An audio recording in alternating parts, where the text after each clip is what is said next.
So ito yung time na na-reach ko yung 1,000 subscriber na requirements kay YouTube. So yung next na ipapakita ko sa inyo kung paano ako nag-apply step by step for monetization. So tara, samahan niyo ako.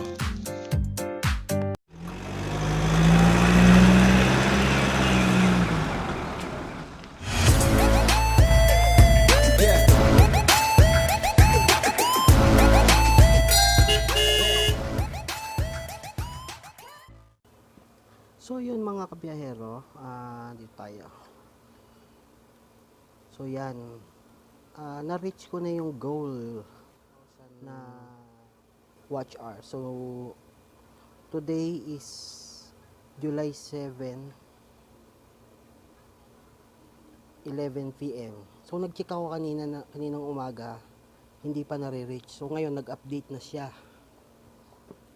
So nag-update na siya. So ito na po siya. 4219.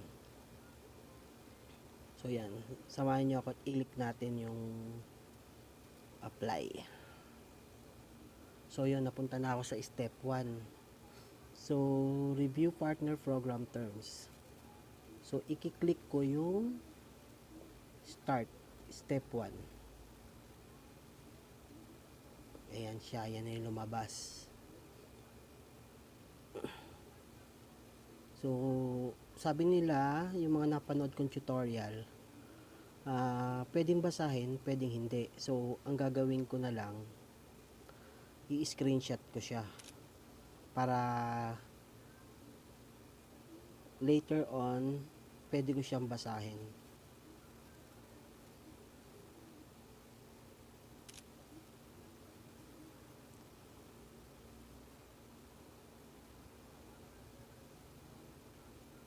So yan. So pag nabasa naman na daw tong terms,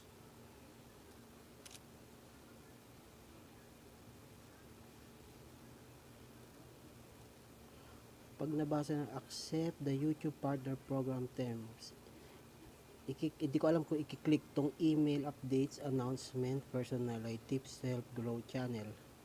So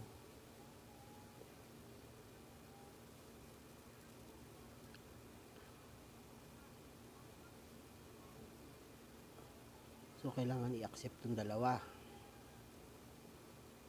Accept terms. Yan. So na-accept terms ko na. So napunta na ako sa yun, step 1 is done. Yan, kung makikita nyo, na done na siya.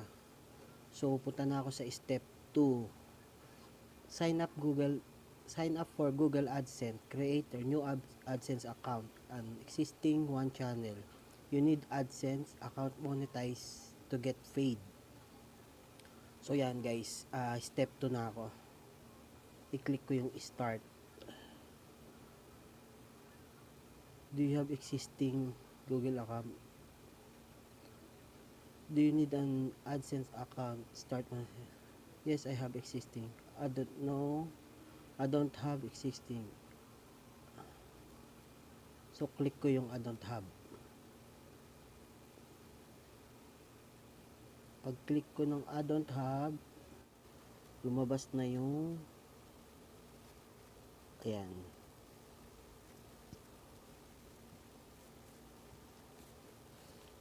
Click ko yung account ko sa YouTube, ayan na siya. Your website, the one of your other YouTube channels currently under review. YouTube channels only reviewed one time. Continue process.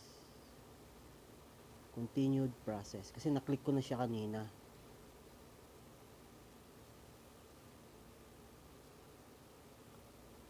Payment, address details. Come back, complete.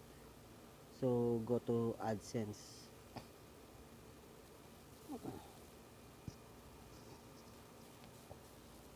Ayan. Medyo mabagal yung net ko. So, yan.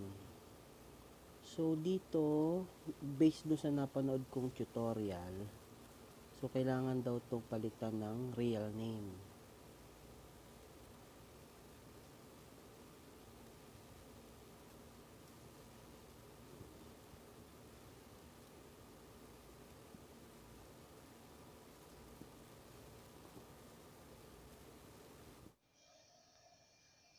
So yun guys, ayan na siya.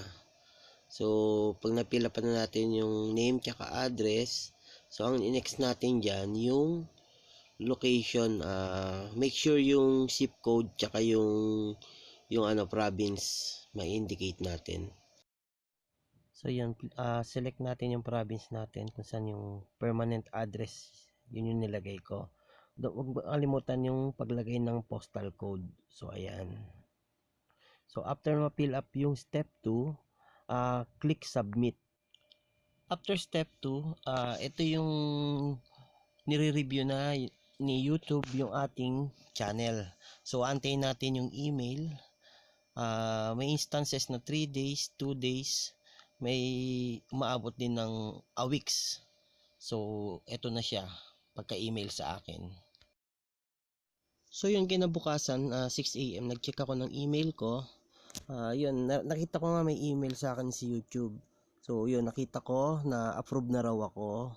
So yun, masaya ako, mabilis na approve yun sa akin dahil naniwala ako dun sa mga nagturo sa akin kung ano yung mga do's and don't kung paano, at saka yung pagtsatsaga para ako yung ma-monetize. So yun, salamat.